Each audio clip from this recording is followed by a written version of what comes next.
नमस्कार विद्यार्थी मित्रांनो, मी आपला सायन्स टीचर विनोद नाईक आज आपल्याला एका महत्त्वाच्या अशा विषयावर या व्हिडिओ मार्फत आपल्याशी बोलण्यासाठी इथे आलेलो आहे। आपण बघितलेलं आहे की भारत सरकारने आपल्या मुलांसाठी म्हणजे आपण आता सर्व विद्यार्थी दशेत आहोत।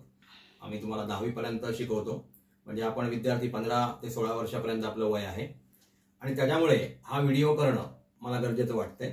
याचं कारण बालकांवर होणारे लैंगिक अत्याचार रोखण्यासाठी राज्य सरकार आणि त्याचप्रमाणे आपल्या इथे असलेले पोलीस व्यवस्था एक विशेष असं परिश्रम घेत असतं आणि त्यामार्फत आपल्या हक्कांचं संरक्षण केलं जातं। आपल्याला संविधानाने म्हणजे आपलं जे कॉन्स्टिट्यूशन आहे त्याने काही अधिकार दिलेले आहेत। त्याच्यामध्ये अनुच्छेद 15(3) मध्ये म्हणजे आर्टिकल 15(3) मध्ये बालकांसाठी काही विशेष तरतुदी करण्यासाठी अधिकार आपल्याला दिलेले आहेत। आता बालकांवरील होणारे अत्याचार, लैंगिक अत्याचार विशेषतः हे अत्याचार जे आहेत ते मुलींप्रमाणे मुलांवरही होत असतात।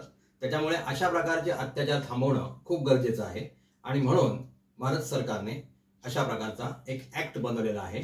2012 साली पोक्सो ऍक्ट म्हणजे protection of children from sexual offences या नावाचा जो ऍक्ट आहे तो बालकांसाठी बनवलेला आहे, जेणेकरून बालकांवर होणारे जे अत्याचार असतात, त्यांच्यासोबत केलेली जी कुकर्म असतात त्यांना वाचा फोडावी हा राज्य सरकारचा हेतू होता आणि त्याच्यामुळे हा ऍक्ट पास झालेला आहे।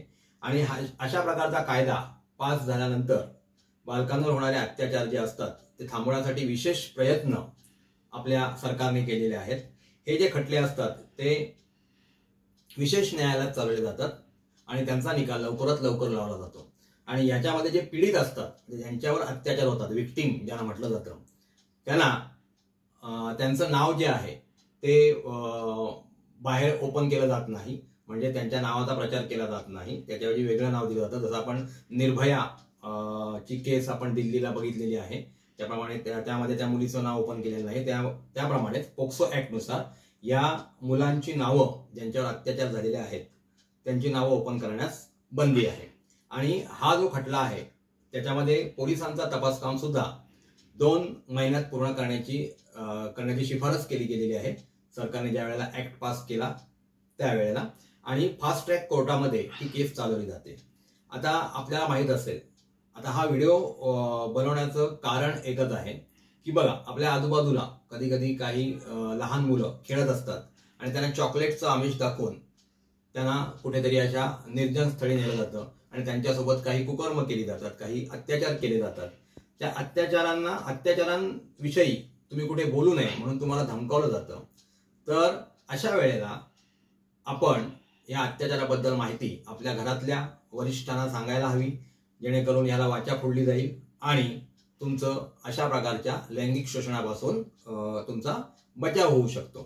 काही वेळेला हे अत्याचार करणारे जे लोक असतात ते आपल्या आजूबाजूच्या परिसरातले असतात, काही नातेवाईकांमध्ये सुद्धा असू शकतात आणि तुम्ही कुठेही बोलू नये याच्यासाठी तुम्हाला धमकावलं जातं। त्यावेळेला चाइल्ड हेल्पलाईन जी प्रत्येक शाळेमध्ये तिचा नंबर लिहिलेला असतो, प्रत्येक स्कूलमध्ये। आता आपण AAS विद्यालयाच्या मार्फत हा व्हिडिओ बनवतोय आणि त्याच्यामुळे 1908 म्हणजे 1908 ही ती चाइल्ड हेल्पलाईन आहे। या चाइल्ड हेल्पलाईनवर आपण फोन केल्यानंतर संबंधित पोलीस स्टेशनला त्याच्याबद्दलची माहिती दिली जाते आणि माहिती दिल्यानंतर तिथले पोलीस त्या भागामध्ये येतात, तुमच्या घरी येतात आणि तुमच्यावर अत्याचार करणाऱ्या माणसाला ते अटक करू शकतात। आता याच्यामध्ये शिक्षा या सश्रम कारावासाच्या शिक्षा आहेत किंवा अतिशय वरच्या पातळीची जर लैंगिक अत्याचार केला असेल तर त्याच्यामध्ये 20 वर्ष सश्रम कारावास सुद्धा होऊ शकतो। त्याच्यामुळे आपल्यावर कुठल्याही प्रकारचा असा अत्याचार होत असेल तर मी तुम्हाला सांगितलं त्याप्रमाणे 1908 म्हणजे 1908 या चाइल्ड हेल्पलाईन नंबरवर आपण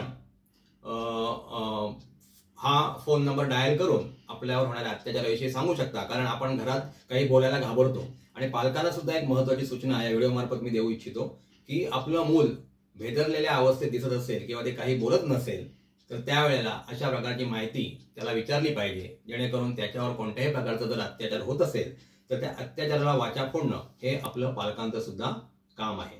त्याच्यामुळे पोक्सो ऍक्ट 2012 त्याच्यामध्ये नंतर काही सुधारणा करण्यात आल्या, परंतु 18 वर्षाखालील मुलांवर होणारे लैंगिक अत्याचार थांबवण्यासाठी अशा प्रकारचा हा जो ऍक्ट आहे तो आपल्या सरकारने बनवलेला आहे. आपल्यावर कोणताही अत्याचार होत असेल तर आपण चाइल्ड हेल्पलाईन नंबर 1908 वर फोन करून आपण आपल्यावर होणाऱ्या अन्यायाला वाचा फोडू शकतो. धन्यवाद.